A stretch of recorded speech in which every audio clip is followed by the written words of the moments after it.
Welcome back to Intro to Criminal Justice. This is our third chapter and our third series in the recorded PowerPoint presentations. And chapter 3 is explaining crime. We have crime, but we need to understand why. Why do people commit crimes? And there are several theories out there of why they do it. And that's what we will concentrate on in this chapter, is we will explore these theories to determine why do people commit crimes. And your additional chapter 3 homework assignment that's posted on e-learning is to pick a theory that you think most explains or best explains why people commit crimes and why you believe that way. It's important to understand, because if we understand why people commit crimes, then that really is probably the most important element that we can look at to help reduce crime. If we know why somebody is committing crime, then we can take measures to address that and to reduce crime. So understanding why is really very important in criminal justice. There's 3 competing theories that the book talks about and that we will go over. The first is what we call the classical theory. Second is a positivist theories. And then the last set of theories are the critical theories.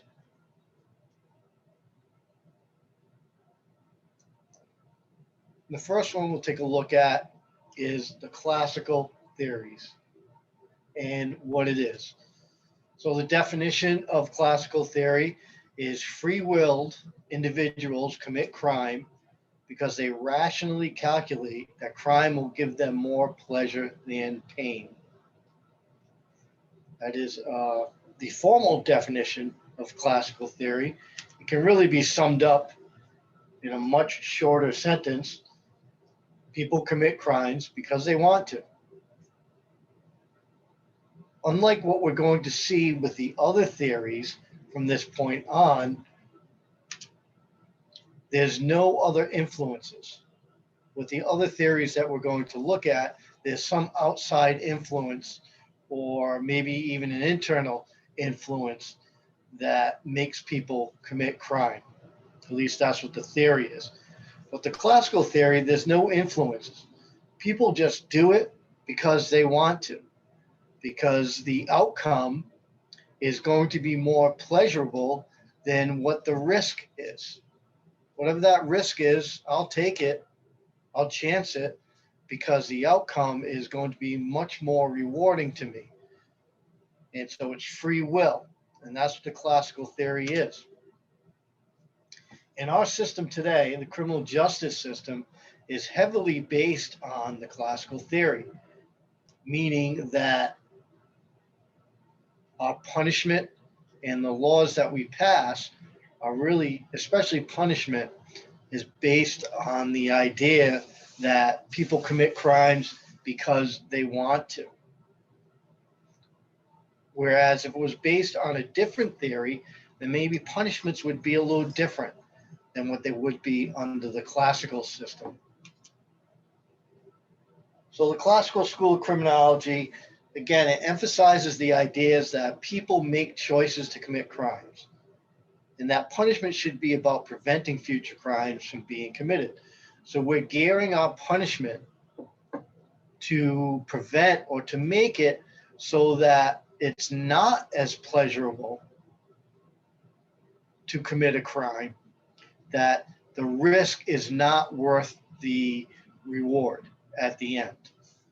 Because the classical theory is that they will take the risk because they want to, because they don't think the risk is all that great. So with the classical school of criminology, the idea behind that is that we will form our punishments so that we can prevent future crimes from being committed. Like all of the theories that we're going to see today, and really probably every theory on every subject there ever was, there's problems with it. No theory is perfect. The classical theory is supposed to make the criminal law fairer by removing discretion from criminal law officials. Because people are choosing to commit crimes, we're going to treat them the same. There's not some outside influence that's making them commit crime. So we don't need to treat people differently. Everyone is treated the same under this classical theory. But is treating the same fair? Should everyone be treated the same? And on the surface, you say yes. You want to say yes. Yeah, everybody should be, excuse me, everybody should be treated the same. But really, we don't want that. We don't want people to be treated the same. We want people to be treated fairly. But what's fair for one may not be fair for another, because not all offenders are the same. For example, first-time offenders. Should a first-time offender be treated the same as somebody who has repeated that crime over and over? And of course, the answer to that is no. First-time offenders, we go easier on. But recidivists and multiple offenders, we tend to treat more harshly. Juveniles. Do we want to treat a 12-year-old who commits a crime the same as we do a 25-year-old person? And the answer to that is no. And when you take juvenile justice, and a little bit in this course, if we have time to get to juveniles, you will learn that the juvenile justice system is based on rehabilitation. The quote unquote punishments are really not punishments. They are designed to rehabilitate. So we don't treat all offenders the same.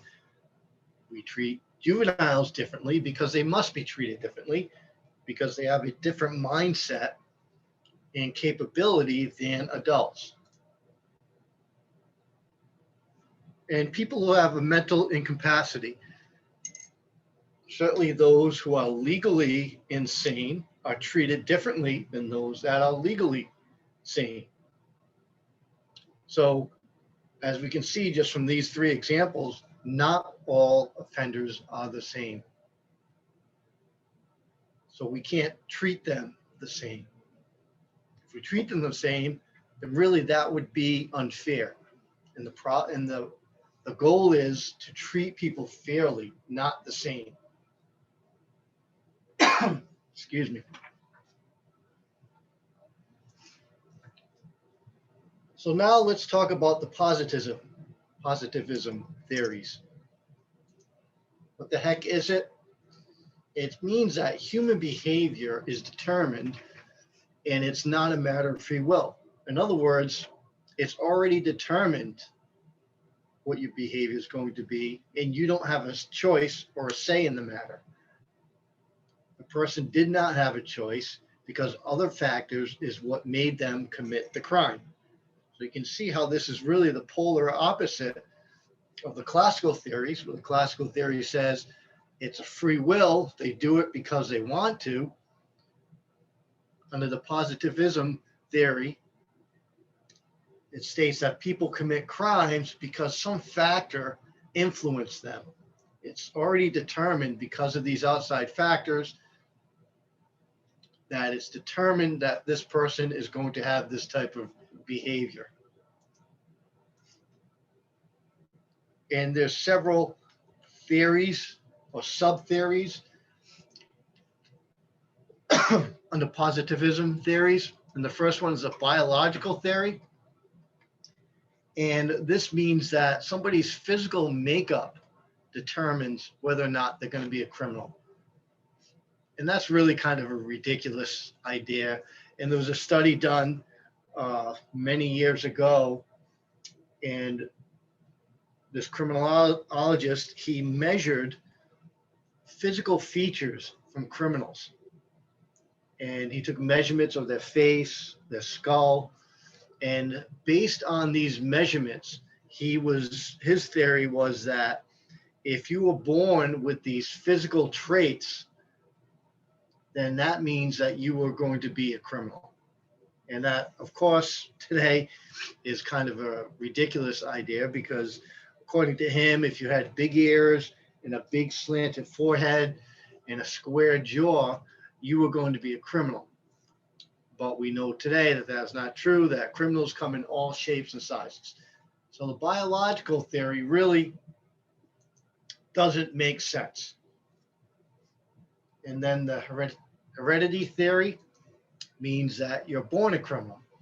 You inherited it from your family and you had no say in the matter. You were born a criminal. Sociological theory, and this means that where you live has the biggest influence on you.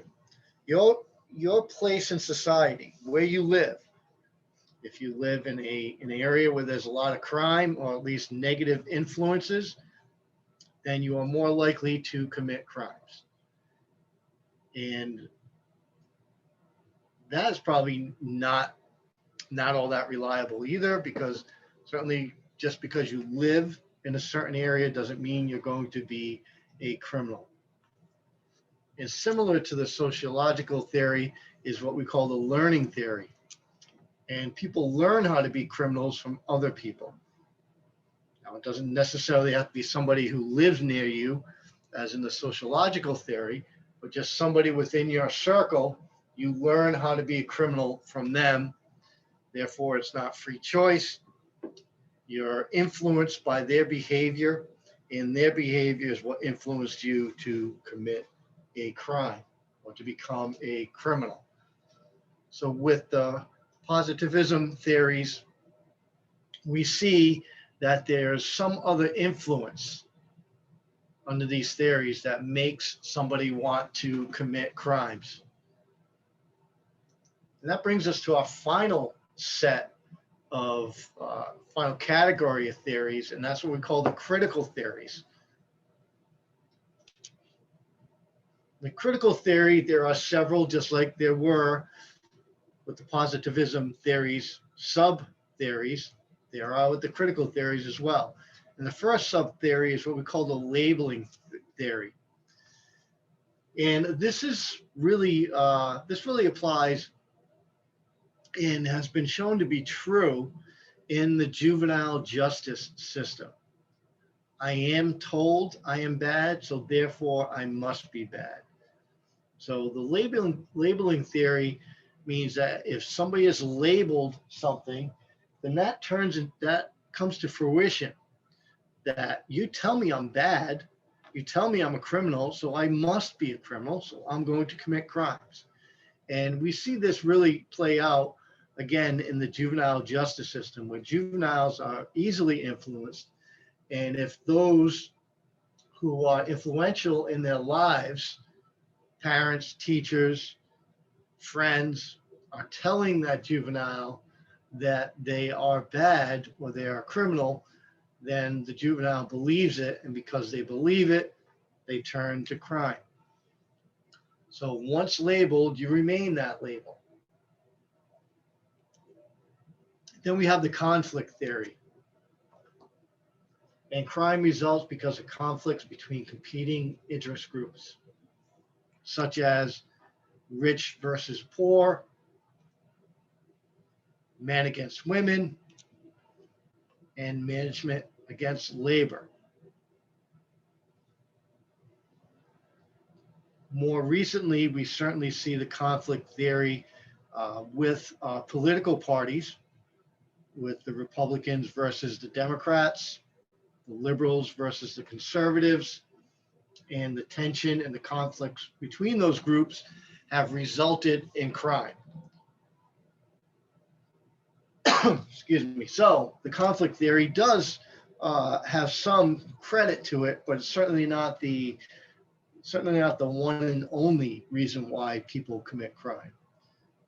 because not everybody commits a crime because it's a poor person against a rich person or management against labor. And the last critical theory is what we call the radical theory. In the radical theory,